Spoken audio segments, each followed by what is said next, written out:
ಮಾಸ್ತಿಯಲ್ಲಿ bar ಸ್ಥಳಾಂತರಕ್ಕೆ ಆಕ್ರೋಶ. ಮಾಸ್ತಿಯ 1ನೇ ಕ್ರಾಸ್ನಲ್ಲಿ bar ಸ್ಥಳಾಂತರಕ್ಕೆ ಸಾರ್ವಜನಿಕರು ವಿರೋಧ ವ್ಯಕ್ತಪಡಿಸಿದ್ದಾರೆ. 1800 ಕುಟುಂಬಗಳ ನೆಮ್ಮದಿ ಹಾಳಾಗುವ ಭೀತಿ ಇದೀಗ ಎದುರಾಗಿದೆ. ಪಿಳಿಕಮ್ಮ ದೇವಸ್ಥಾನದಿಂದ ಕೇವಲ 117 ಮೀಟರ್ ಹಾಗೂ ಮಸೀದಿಯಿಂದ ಕೇವಲ 241 ಮೀಟರ್ ದೂರದಲ್ಲಿ ಬಾರ್ ಬರಲಿದೆ. ಮಹಿಳೆಯರು ಮತ್ತು ಮಕ್ಕಳ ಓಡಾಟಕ್ಕೆ ತೊಂದರೆಯಾಗುತ್ತದೆ ಎಂಬುದು ನಿವಾಸಿಗಳ ಅಳಲು.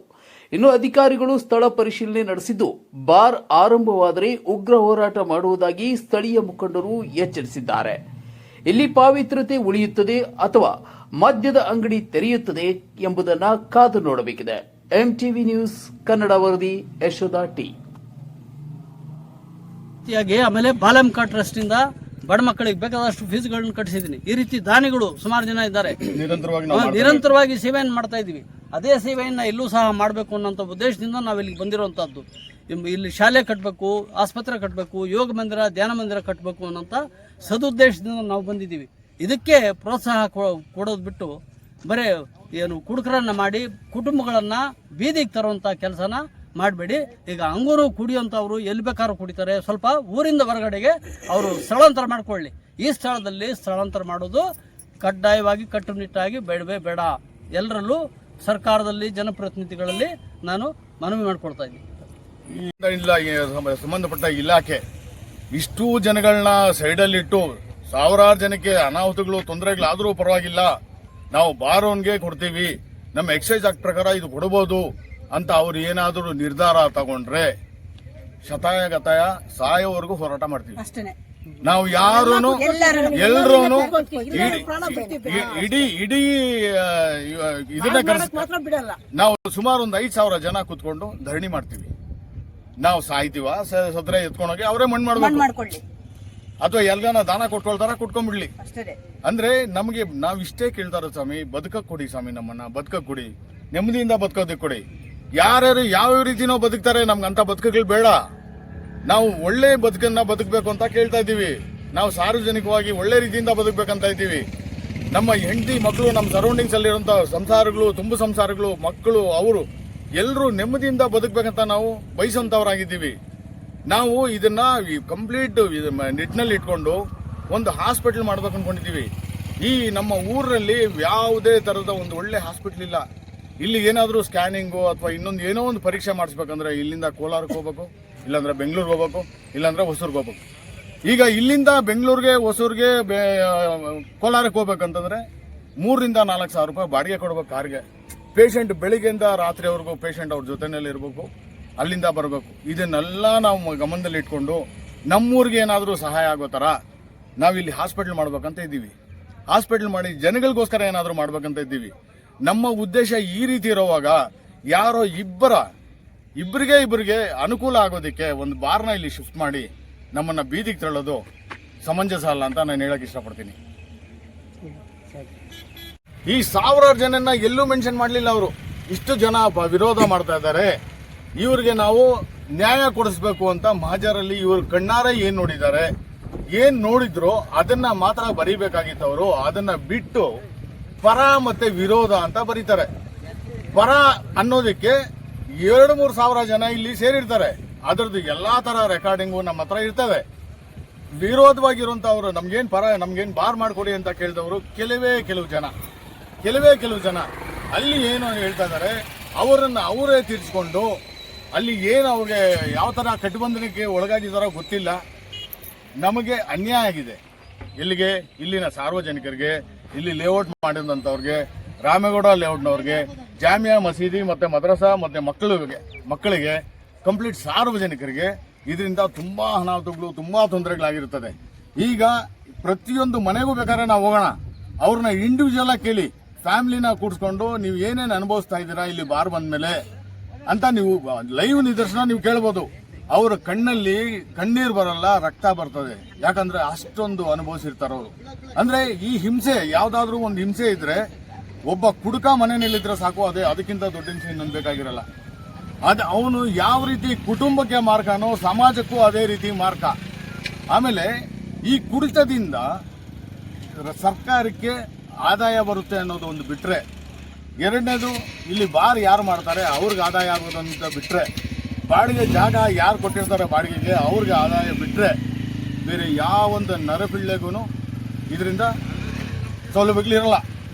ಎರಡನೇದು, ಸರ್ಕಾರಕ್ಕೆ ಆದಾಯ ಇಲ್ಲಿಂದನೇ ಬರಬೇಕು ಅನ್ನೋದು ಖಡಾಖಂಡಿತವಾಗಿಲ್ಲ.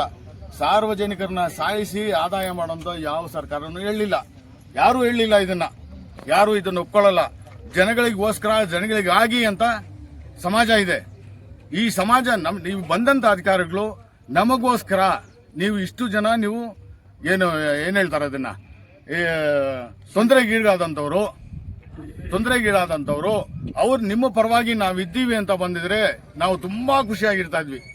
ಈಗ ಬಂದಿದ ತಕ್ಷಣ ನೋಡಿದ್ರು ಇಲ್ಲಿ ಸಾವಿರಾರು ಜನ ನೆರೆದಿದ್ರು, ಸಾವಿರಾರು ಜನ ಕೇಳಿದ್ದು ಇದೇನೆ, ನಮ್ಗೆ ಈ ತರ ತೊಂದರೆ ಇದೆ, ನಾವು ಹೋಗ್ಬೇಕು, ನೀವೆಲ್ಲ ನೋಡ್ಕೊಳ್ಳಿ ಮಾಡ್ಕೊಳ್ಳಿ, ಬಟ್ ನಮ್ಮ ಪರವಾಗಿ ನಮ್ಗೆ ಬಾರಿಲಿ ಬರೋದು ಬೇಡ ಅಂತ ಎಲ್ಲರೂ ಆಕ್ಷೇಪಣೆ ವ್ಯಕ್ತಪಡಿಸಿ ಅವರ ನಿಜವಾದ ಏನು ನೋವಿರುತ್ತೆ ಅದನ್ನ ತೋಡ್ಕೊಂಡು ಅವ್ರು ಹೋಗಿರ್ತಾರೆ.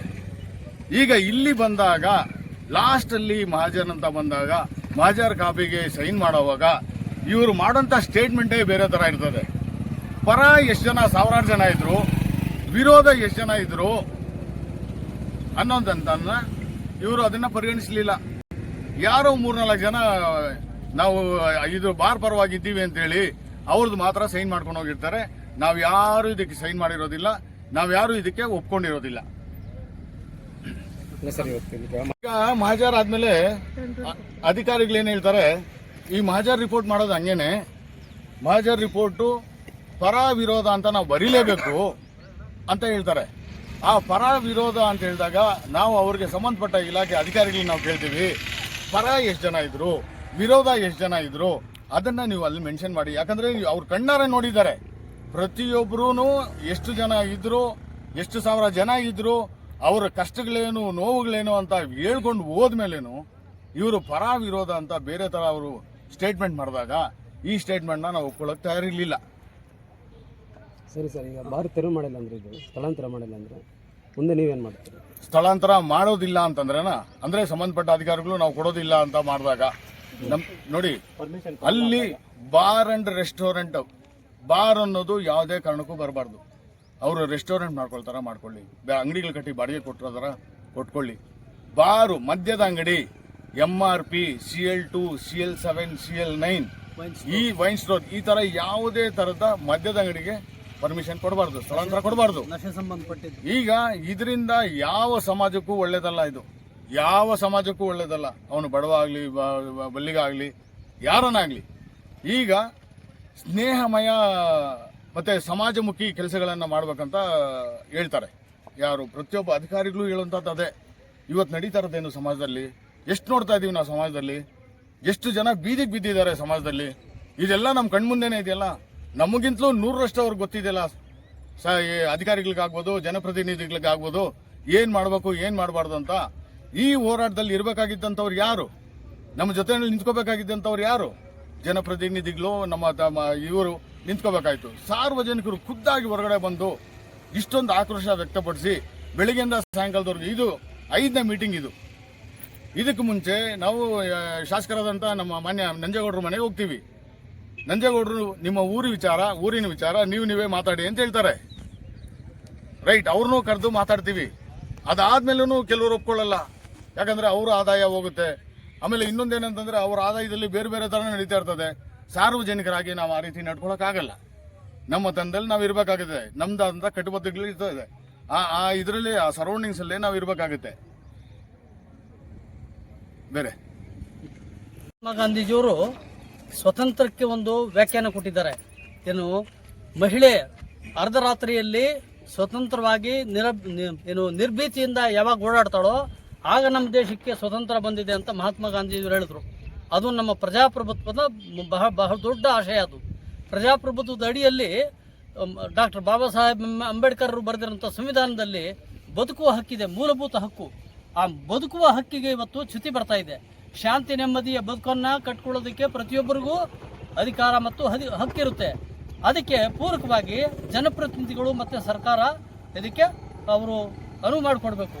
ಆಮೇಲೆ ಇದು ಪ್ರಜಾಪ್ರಭುತ್ವ ಸರ್ಕಾರ, ಪ್ರಜೆಗಳಿಂದ ಪ್ರಜೆಗಳಿಗಾಗಿ ಪ್ರಜೆಗಳಿಗೋಸ್ಕರ ಇರುವಂಥ ಇದು ಸರ್ಕಾರ. ಇದು ಯಾರೋ ಒಂದು ಇಬ್ಬರು ಮೂವರ ಒಂದು ಹಿತಾಸಕ್ತಿಯನ್ನು ಕೋರಿ ಅವರ ಹಿತವನ್ನು ಕೋರಿ ಇಡೀ ಸಮಾಜವನ್ನು ನಾಗರಿಕರ ಶಾಂತಿ ನೆಮ್ಮದಿಯ ಜೀವನವನ್ನು ಹಾಳು ಮಾಡುವಂಥದ್ದು ಸರಿಯಲ್ಲ. ಇದು ಖಂಡನೀಯ. ದಯಮಾಡಿ ಸನ್ಮಾನ್ಯ ಇವರು ಶಾಸಕರು ಅಧಿಕಾರಿಗಳು ಈ ನಿಟ್ಟಿನಲ್ಲಿ ಗಮನವಹಿಸಿ ಮಾಸ್ತಿ ಗ್ರಾಮದ ಈ ಗ್ರಾಮ ಪಂಚಾಯತಿ ಸದಸ್ಯರುಗಳೇನಿದ್ದಾರೆ, ಜನಪ್ರತಿನಿಧಿಗಳು, ನಮ್ಮ ಪ್ರತಿನಿಧಿಗಳು, ಜನಗಳೆಲ್ಲನೂ ಆಯ್ಕೆ ಮಾಡಿ ಅವರ ಏನು ಅನುಕೂಲಕ್ಕಾಗಿ ಆಯ್ಕೆ ಮಾಡಿರುವಂಥ ಪ್ರತಿನಿಧಿಗಳು ಅವರು ಈ ಕಡೆ ಗಮನ ಹರಿಸಿ ಇದನ್ನು ಬೇರೆ ಕಡೆಗೆ ಸ್ಥಳಾಂತರ ಮಾಡಲಿ. ಯಾಕಂದರೆ ಅವ್ರಿಗೆ ಬಾರ್ ಬೇಡ ಅಂತ ನಾವು ಹೇಳ್ತಾ ಇಲ್ಲ, ಬೇರೆ ಕಡೆಗೆ ಮಾಡಲಿ. ಜನವಸತಿಯಿಂದ ಸ್ವಲ್ಪ ದೂರಕ್ಕೆ ಒಂದೆರಡು ಕಿಲೋಮೀಟ್ರ್ ಮುಂದಕ್ಕೆ ಹೋಗಲಿ, ನಮ್ದು ಯಾವುದೇ ಥರದ ಅಭ್ಯಂತರ ಇಲ್ಲ. ಆದರೆ ನಾವಿಲ್ಲಿ ಸುತ್ತಮುತ್ತ ಬರೀ ವಸತಿ ಬಡಾವಣೆಗಳಿದ್ದಾವೆ, ನಾಗರಿಕರು ವಾಸ ಮಾಡ್ತಿದ್ದಾರೆ. ಹೆಣ್ಮಕ್ಳು ರಾತ್ರಿ ಹೊತ್ತು ಹೊರಗೆ ಬರೋದಕ್ಕೆ ಆಗಲ್ಲ. ಕುಡ್ದವನಿಗೆ ಮೈ ಮೇಲೆ ಬಟ್ಟೆ ಇರಲ್ಲ, ಪ್ರಜ್ಞೆ ಇರಲ್ಲ, ಬಾಯಿಗೆ ಬಂದಾಗ ಅವ್ಯಾಚ್ಯ ಶಬ್ದಗಳಿಂದ ಅವನು ಮಾತನಾಡ್ತಾ ಇರ್ತಾನೆ. ಎಲ್ಲಂದ್ರಲ್ಲಿ ಮುಚ್ಚೆ ಮಾಡ್ತಾರೆ. ಈಗ ನೋಡ್ರಿ, ಈಗ ಅರ್ಧ ಗಂಟೆ ಮೊದಲು ಅಲ್ಲಿ ಕುಡಿತಿದ್ರು. ಅವ್ನು ಕೇಳಿದ್ರೆ ನಿಮ್ಮ ಅಪ್ಪಂದ ಜಮೀನು ಅಂತಾರೆ, ನಮ್ಮ ಜಮೀನಲ್ಲಿ ಕುಡಿತಿದ್ದಾರೆ, ನಿಮ್ಮ ಅಪ್ಪಂದ ಜಮೀನು ಅಂತಾರೆ. ನಾವೇನು ಹೇಳೋದು ಅವ್ರಿಗೆ? ಆಮೇಲೆ ಇಲ್ಲಿ ಕುಡಿದು 2-3 ಮನೆಗಳಲ್ಲಿ ಕಳ್ತನ ಮಾಡಿದ್ದಾರೆ. ಆ ಮಕ್ಕಳು ಹೊರಗಡೆ ಬರೋದಕ್ಕೆ ಹೆದರ್ಕೊಂಡು ಕೆಲವರು ಮನೆಗಳು ಮಾರ್ಕೊಂಡು ಬೇರೆ ಕಡೆಗೆ ಇದು ವಲಸೆ ಹೋಗಿರ್ತಾರೆ. ಹಾಗೆ 9 ತಿಂಗಳ ಕಾಲ ನಾನು ಸೇವೆ ಸಲ್ಲಿಸಿದಂಥ ಉಪಾಧ್ಯಾಯ. ನಾನು ಹಿರಿಯ ಮುಖ್ಯ ಶಿಕ್ಷಕನಾಗಿ ನಿವೃತ್ತನಾದೆ. 3 ವರ್ಷ ಆಯಿತು ನಿವೃತ್ತನಾಗಿ. 50 ಕೋಟಿ ರೂಪಾಯಿ ಅಸ್ತಿ ಶಾಲೆಗಳನ್ನು ಮಾಡಿದ್ದೀನಿ.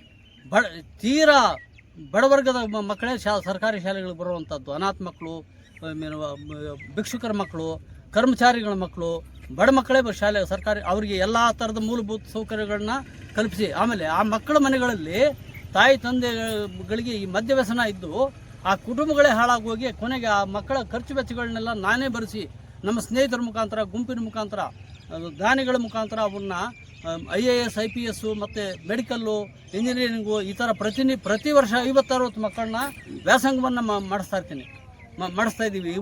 ಈಗಲೂ ಆ ಪ್ರಕ್ರಿಯೆ ನಡೀತಾ ಇದೆ. ಇವತ್ತು ನೋಡಿ, ಇವತ್ತು ಮಾರಿಕಾಂಬಾ ಟ್ರಸ್ಟಿಂದ 2 ಮಕ್ಕಳಿಗೆ, IAS ಮಕ್ಕಳಿಗೆ 2 ಮಕ್ಕಳಿಗೆ ಫೀಸ್ ಕಟ್ಟಿ. ಚಲಪತಿ ಅಂತ ಇದೇ ಊರಲ್ಲಿ ಹುಟ್ಟಿ ಬೆಳೆದಂತ ಹುಡುಗ.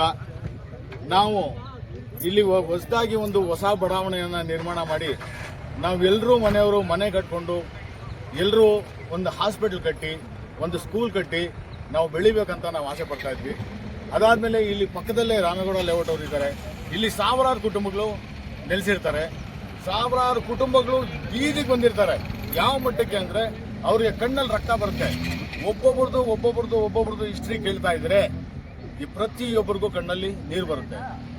ಜೀವಿಸುವ ಹಕ್ಕು, ಬದುಕುವ ಹಕ್ಕು, ಶಾಂತಿ ಎಲ್ರಿಗೂ ಬೇಕಾಗಿರೋದ್ರಿಂದ ಈ ಶಾಂತಿ ನೆಮ್ಮದಿ ಬದುಕನ್ನ ಬದಿಗಿಟ್ಟು ಯಾರೋ ಕೆಲವು ಜನರ ಹಿತಾಸಕ್ತಿಗೆ ಇವರು ಬಾರನ್ನ ಇಲ್ಲಿ ಶಿಫ್ಟ್ ಮಾಡ್ಬೇಕಂತ ಹೇಳಿ ಇಲ್ಲಿ ಸಾವಿರಾರು ಜನ ಸೇರಿದ್ರು. ಬೆಳಿಗ್ಗೆ ಸಾವಿರಾರು ಮಂದಿ.